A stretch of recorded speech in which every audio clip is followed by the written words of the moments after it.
ចាំសាលាដូងសុខ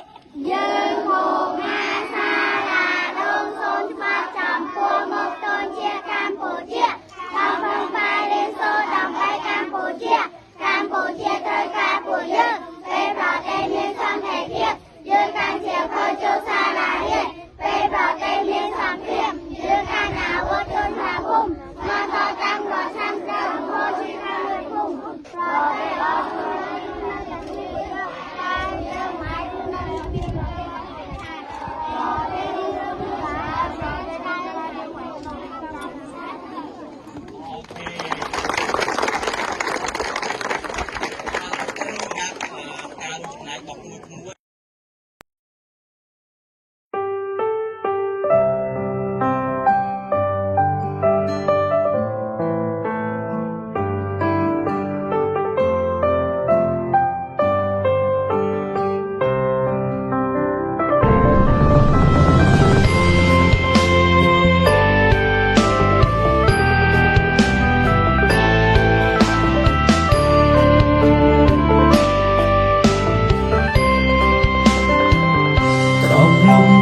ជាង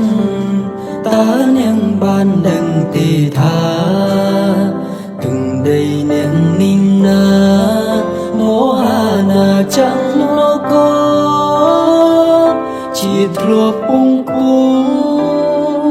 គេឈ្មោះទៀកតមានវប្បធម៌បវររុនទឺក្នុងទ្វីបលោក